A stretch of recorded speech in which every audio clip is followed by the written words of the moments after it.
तो क्या आपको वाइब्रेटर का मतलब पता है? नमस्कार दोस्तों, आज हम एक्सप्लेन करने वाले हैं उल्लू में आने वाली वेब सीरीज चावल हाउस के फर्स्ट एपिसोड के। कहानी स्टार्ट होती है रोनित नाम के लड़के से जो जॉब इंटरव्यू के लिए मुंबई आया था और तब तक के लिए अपनी मामी के पास रुका था। और यह है रेनू भाभी, जो मामी की बहू और रोनित की भाभी लगती हैं।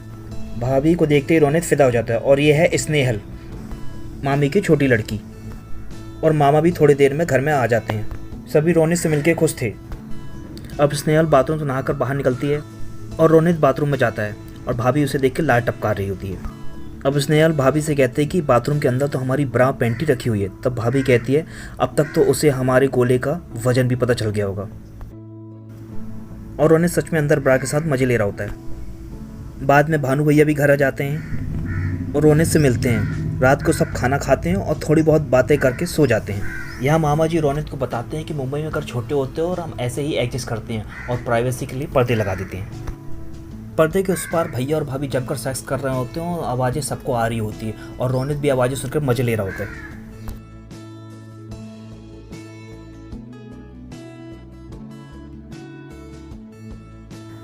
अगले दिन भानु भैया और मामा जी काम पे जाते हैं और स्नेहल कॉलेज चली जाती है और रोनित भी इंटरव्यू के लिए जाने वाला होता है। और जैसे ही भाभी से खाना देते ही ये अलग ही खो जाता है और कुछ का कुछ इमेजिन करता रहता है।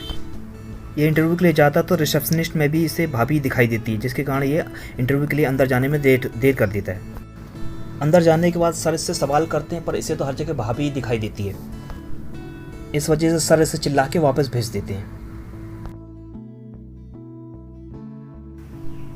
यहाँ घर पे मामी भाभी से कहती कुछ लाज शर्म है कि नहीं, हम तो रोज़ रोज़ अपने कान बंद कर लेते हैं पर घर पे कुछ मेहमान आया तो क्या तुम लोग के बारे में क्या सोचेगा। भाभी बोलती है तुम्हारा लड़का ही दिन में 3-3 बार करता हो, कभी कभी तो मुंह पे भी। यहाँ स्नेहल भाभी को बोलती है आपको वाइब्रेटर के बारे में पता है? भाभी कहती नहीं। तो स्नेहल उसे एक कियारा का वीडियो दिखाती है। स्नेहल बोलती है इसका देसी जुगाड़ बैगन है। भाभी बोलती है हाँ ये ठीक रहेगा। अब रोनित घर आ जाता है और भाभी से बोलता है कि इंटरव्यू आज नहीं हुआ कल होगा। भाभी घर पे अकेली होती है और रोनित उसे पकड़ के किस कर लेता है और भाभी मना नहीं करती है।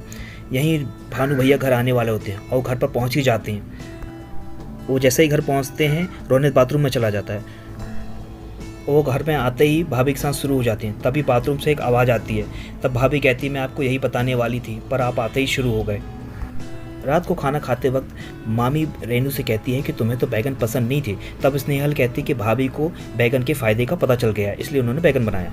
रोनित भानु भैया को बाहर ले जाता है, बियर में नशीली दवाई मिला के पिला देता है और उन्हें घर ले जाता है और बाथरूम में ही सुला देता है। तब घर में सब सो गए होते हैं और रोनित भाभी के साथ जाके सोता है और दोनों खूब मज़े करते हैं। अगली सुबह स्नेहल रोनित को बोलती है उसे पता है तुमने रात के भाभी के साथ मज़े किए। और एपिसोड यहीं ख़त्म हो जाता है।